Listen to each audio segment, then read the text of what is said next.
Okay. Handa na ba kayo mag-in? Yes! Una sa lahat, magandang hapon sa ating lahat.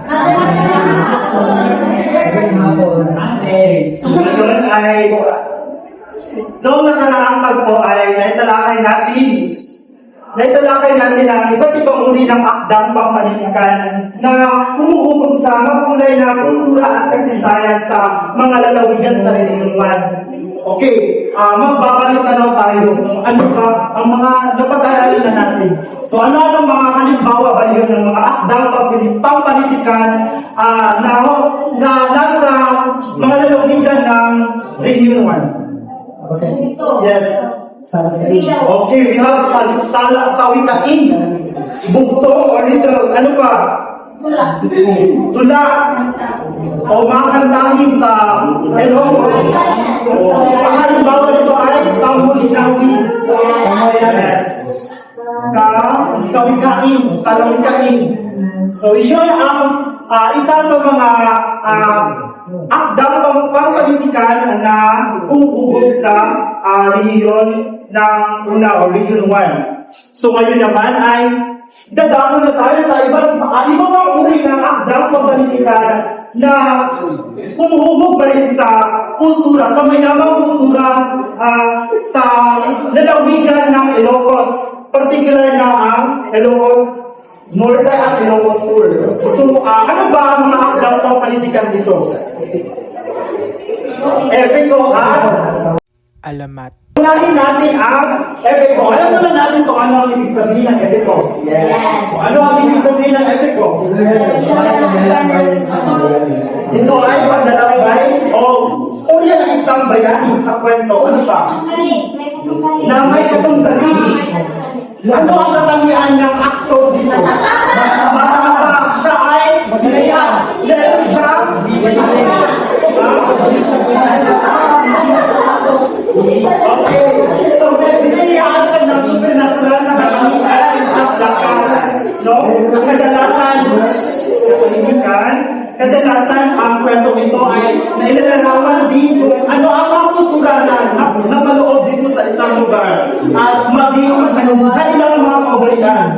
Kung ano kaya ang mga kaugalian na ating mga kwento sa epiko ito. So by the way, ang epiko pinapagkatang bilang ay original na sinulat ni sino?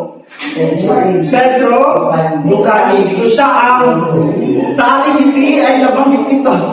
Siya ang tinaguriang ama ng sanitigang Ilocano. Siya ang tinaguriang ama ng sanitigang Ilocano. No? At ang kanyang tanyag na contribution sa atin ay ang kanyang tanyag na yes. Epiko, pinamagatang bigat. By the way, ano ba ang ibig sabihin ng bigat? Buhay. Ito ay malalaman natin kung ano ba ang buhay na aktor dito. O ano kaya ang kanyang mga nararanasan. Hindi natin malalaman ang pagmamahal sa pamilya at of course, ang paghahanap ng pag-ibig. Okay.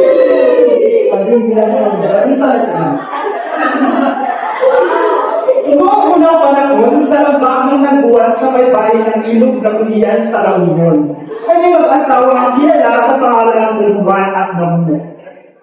Nang malapit ng magsilang sinamungan, nilusog ng triko ng ito ang ngayon at pinatay ang maraming taonan ng Dulguan.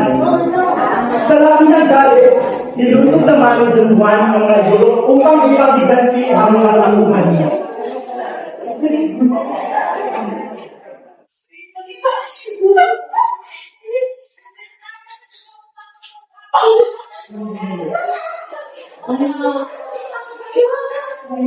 Sa kabilang dako ay sinilang namin ng buwan ang kanyang anak. Ang sanggol ay nagsalita agad at siya na rin ang pumili na kanyang pangalan na Laban. Yes! Right? As I've said, ang bida dito sa kwento ay may relasyon na katangian at kapangyarihan. Habang makisi Labang ay meron na siyang mga katangian na kanya na itataglay, kagaya na lamang ng yes. At meron din siyang kaibigan na tanda at isang aso. Nasaan ka yung bansan? Ha? Ay, Sige, later ako na explain. So, nang siya ay nagkaroon na ng edad ay, of course, ay tinanong niya sa kanya, ina, kung nasaan ba ang kanyang ama? Na si Don Juan. Pagkatapos na nalaman niya kung saan parang pinaroonan ng kanyang ama ay kanya ito agad na pinuntahan. Dala niya ang kanyang kalanda o tales at ang kanyang dalawang kaibigan na tandang at aso. Medyo ano bang ibig sabihin ng tandang? Isang lalaking manong. So ang mga kaibigan niya ay meron din mga kapangyarihan. Nung nalaman niya sa kanyang paglalakbay ay napagod si Lamang kung kaya siya ay nagpahinga. Sa kabila ng kanyang pagbabaga ay napanitinipan niya ang kanyang ama na nasa panganib. Kung kaya galing ay pinuntahan niya kung saan para pinaroonan ng kanyang ama, pinuntahan niya din agad. Nagalit siya nang malamang patay na ang kanyang ama at pinagdiriwang iyon ng mga idolo. Tumungo siya noon at binuksan ang mga kaaway. Sino ang nanaig sa labarang ito? Sinamang. Of course, sinamang. Dahil siya ang bida, sinamang. Makita ito. Okay.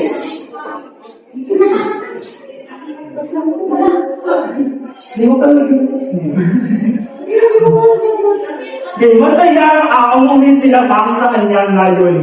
Umuwi sila sa nagbuwan at naligo siya sa ilog Amburayan sa tulong ng mga dalaga ng tribo.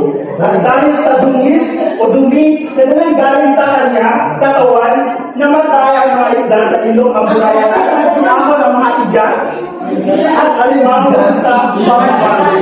Higay ang sabi igan. Nagdahil na kasi nagdahil sa tulis o tuli na tumawag sa katawan nila dahil wala siyang imunito. Namatay ang mga isda sa dalawang sigan. Pagkatapos nito ay sila ay naghanda na upang magpupo kay Ines Canuyan kasama ang kanyang puting tanda at aso. Sino kaya si Ines Canuyan? Si Ines Canuyan ay isang magandang bilag na maraming naniligaw sa kanya. At ang isa rito ay si Lamang. Pero meron din isang tao, si Sumara. Sino ba si Sumara? Isang masulit na naniligaw ni Ines. Pero, so ano ang nangyari? Nag-away si Sumara at si Lamang at pagkatapos nung kuminakong sa ala yung anim na burol si Sumara. Dahil si Lamang meron siyang kagay na lakas. So, ano ang nangyari? Ginamitan niya kanyang lakas at siya ay kuminakong sa anim na burol. Pagkatapos niya na dahil si Sumara ay tumungo na siya sa bayan nila Ines Canuyan. At pagpunta niya doon, maraming mga tao na umaligid sa bahay ni Ines kasi ang matang ito ay maniligaw ni Ines. Maraming maniligaw si Ines. Ano ang ginawa nilang upang siya ay mapansin ni Ines? Sila mga ay nagpakita ng gilas. Ano ang kanyang gilas ay pinapakita?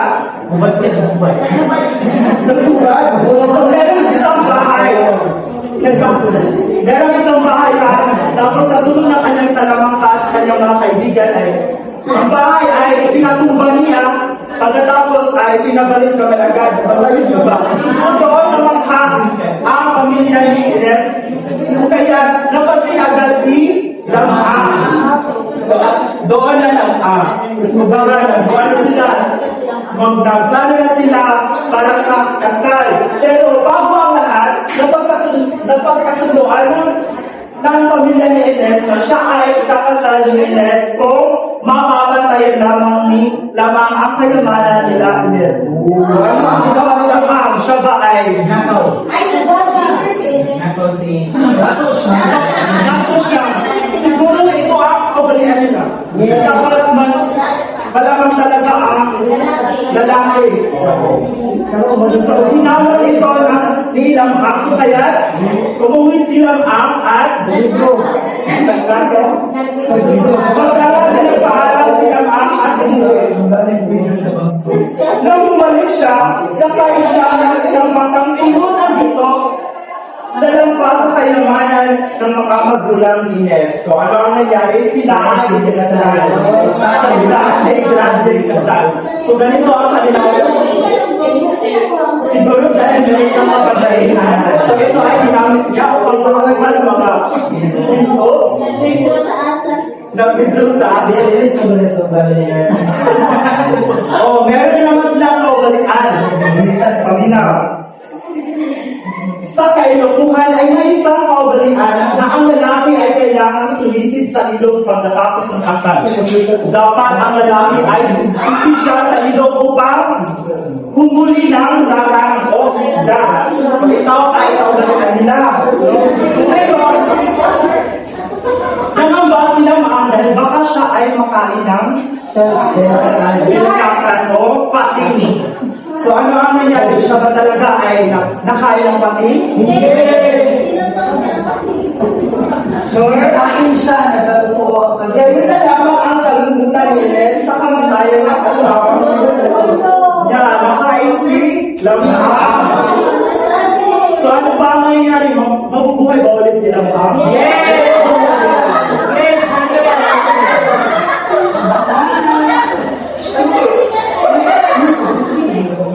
Ano kaya kung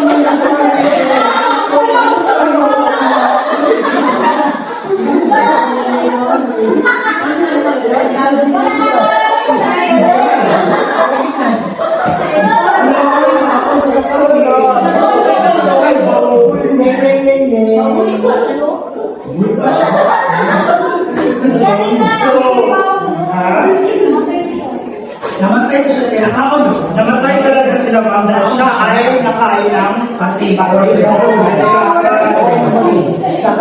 Kain ng pati. para siya ay mabuhay muli, ay tinawag ng tanda ang isang mangingisda at pinakuha ang kanyang kalasay. At pagkatapos, sa bisa ng ikanto ng kanyang tanda, kataso ay muling nabuhay si Lamang. At sila ay nabuhay na mapayapa. Naging-kilala ba kayo mga bata? Okay, so ngayon ay, alam ko, nag-enjoy kayo sa aking kwento. Ngayon naman, meron akong tanong. Ano ba ang mahalagang aral na makuha natin? Okay, ngayon, ang gusto sumagot.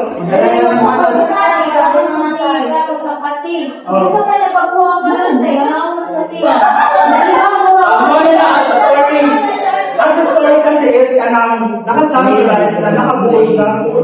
Yeah. Actually, ang puli siya is, ito ay napakahabang tula. Wala ka rin. Ay, I'm sorry. I think, paminaw sa mga siya. Ang tula ang good is, consist of effect. Yes. Effect. Tula. Siya buon na siya. Yes. Ang ay magkalaban na lang mali.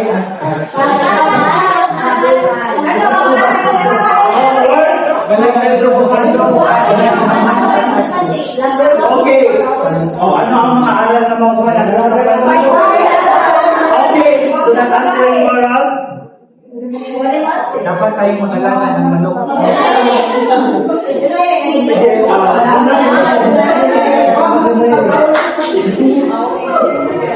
Sa pating. Ano ba? Kaya dapat fight natin ang paglaban natin ang ating mga mahal sa buhay. Kagaya ginawa nilang ay pinagtipunin talaga ang tinanong upang hanapin siya at, you know, Wala po. Wala pa ba po? ano pa? Ang buhay ay puno ng mga challenges. Kasi naman kita mo sila pa, sila ay gumana sa iba't ibang laban sa buhay o hamon sa buhay. Huwag kang sumuko. Ano pa? Wala na? Wala naman. Si ridiculous. Si Sira na. Wala na? Nagtayo ay pumunta sa pangalawang akdang papantikan na tinatawag na alamat. Alamat, okay na? Wala na? Kaya naman, ay pumunta tayo sa isa pang akdang papantikan na tinatawag na alamat. Alam naman natin kung ano ang ibig sabihin ng alamat. O ano ba ang ibig sabihin ng alamat?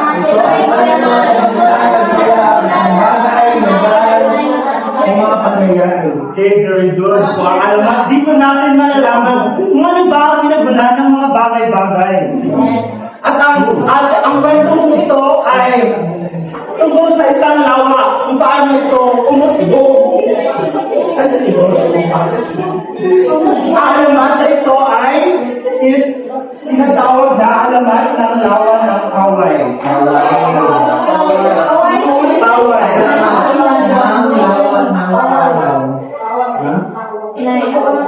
Nice. Okay. Magsimula na tayo sa ating alamat. Wow! Sa isang lugar sa Ilocos ay may isang dayo na dinayayaan talaga ng strategic siya na isang lugar. So, mayaman sa agrikultura, no? May mga tao dito ay kapagmahal, matulungin sa kanilang kapwa at higit sa lahat ay may takot sa Diyos. Mayayaman din ang mga tao dito dahil sagana sila sa likas na yaman dito. Nung dumaan ng malaking taon, ang mga tao sa lugar na iyon ay lalo pang yumaman, ngunit nagbago ang kanilang mga patutuan. So, ano ang nangyari? Yes, dahil sila ay naging mayaman. Naging mayabang sila, kinalimutan nila ang Diyos. At nawalan sila ng pagmamahal sa kanilang kapwa. Kapag nakita nila nagpatayo ng bahay ng kanilang kapitbahay, ay nagpapatayo din sila ng mas malaki pa rito. So ito ay nangyayari talaga sa buhay. Tayo, ang mga tao ngayon ay nagpapataasan na kanilang hindi na kontento sa kung ano bang meron sila. Kapag may bumili ng alahas, ay bibili sila ng mas marami pa. Nagsimba sila hindi upang magburi sa Panginoon, kundi upang ipagmayaman ang kanilang kasawahan. Ito ba ay nangyayari sa atin? Totoong buhay? Yes! Marami nagsimba kayo na para lang for the sake na ipashow nila kanilang mga damit, mga garang damit, mga alahas, tapos ipapakita nila ang kanilang mga sasakyan. Pero sa kabila ng lahat ng ito, ay meron pa rin mga tao sa tayong iyon na nanatiling tapat sa Panginoon. Sa lugar na ito ay may mga asawang hindi umayos sa mga bahay. Bagpos, sila ay nanatiling tapat sa Panginoon. Nagsiba sila upang manalangin. Nanatili sila mabait sa mga mahirap, lalo na yaong naliligaw sa kanilang lugar. Sa kabila ng mga mangyayari ito, sa kabila ng mga nangyayari na ang mga tao sa namin nila, ay meron pa rin mga mag-asawa na nanatiling tapat sa Panginoon, mabait pa rin sila sa kanilang kapwa.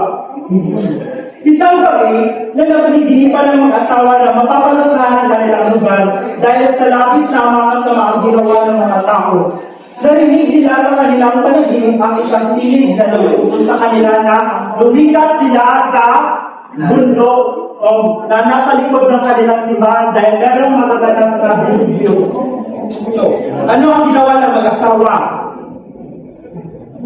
Kinaumaga ay pinamalitan nila ito sa kanilang mga sa tawagan nyo kapitbahay. Pero ano ang ginawa ng kanilang kapitbahay? Pinagtawanan sila, hindi sila pinagwalaan. At ito ay kagaya din sa buhay ni Noah. Diba si Noah ay napaligilipan niya na merong dilubyo ang mangyayari kung kaya siya ay gagawa ng isang ark o arko.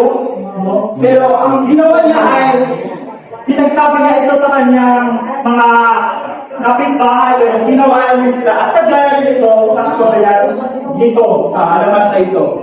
Isang araw, may isang lalaking pulubi na dumating sa lugar na ito. Nakakaawa ang kanyang kadiwan. Nagmakaawa siya sa mga tao, ngunit wala sinumang tumasin sa kanya. Bigla naglaw ang matanda at bitaw sa kanyang tinatatayuan sa mga pisig na lalaki na nakasuot ng kakaibang sino kaya ang lalaki ito? Jesus. So ito ay Panginoon na nagbalat kayo lamang na isang pulubi. Ginatest ang mga tao dito nga bakit Diyos sila, buutan na Diyos sila, but hindi nila tinulungan ang pulubing ito. Kung kaya, pagdaraan na nilang sandali ay nagkatipid-tipo ng mga ulap. Dito na nagsimula ang dilubyo. Lumakas humangin ng napakalakas-lakas at bumuhos ang malakas na ulan hanggang sa bumahang naging isang lawa na ang layo nila. Okay. Magdamag ng ulan kaya tumaas ang tubig hanggang sa nalampasan ito ang hubungan ng simbahan. Nang humupa ulan ay malaking lawa ang nakita ng asawa sa lahat ng lugar. Nalungkot ang mga mag-asawa sa sinapit ng kanilang ngayon. Nakita nila ang mga isda na may iba't ibang kulay. So, mga tao siguro rin. Diba, kayo ito sa mga jewelries. Kaya ay mga kinaiya. Ito ang mga tao rin. So, dito nagsimula ang umusbong ang lawa ng kaway. Hindi pa sa mga taon, tinawag ng mga tao ang lawang ito na Poway Day o lawa ng Poway na matatagpuan sa Poway Ilocos Northwest Market. Lugar namin siya. Mga tinawag nila o Poway. Sa akin na wala na nasa church. Muna ko, sikat din siya mga first month sa Kuan Ilocos.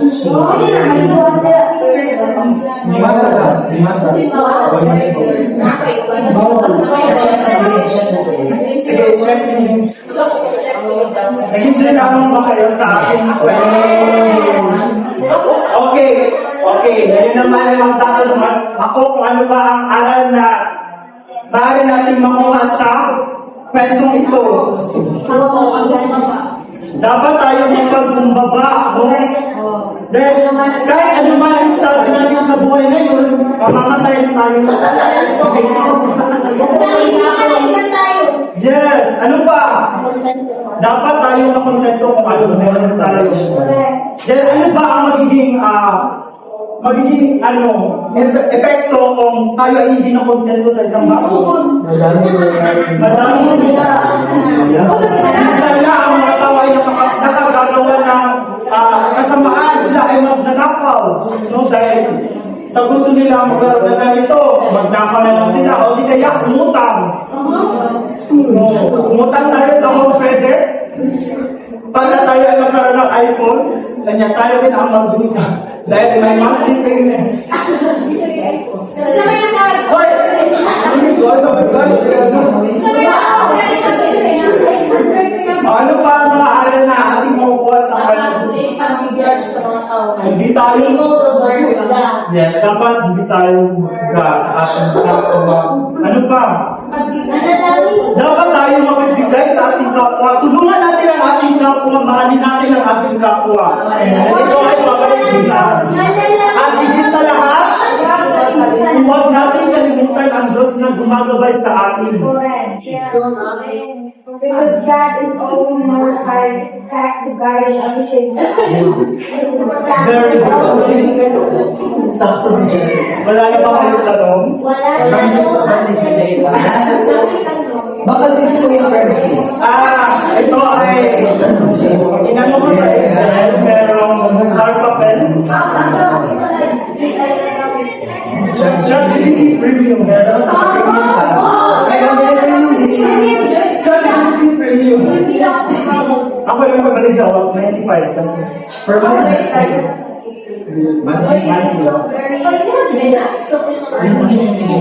Very intuitive. The video is very skill. Okay, magbibig na natin sa gusto Gusto nila na Option niya, okay, for 10,000.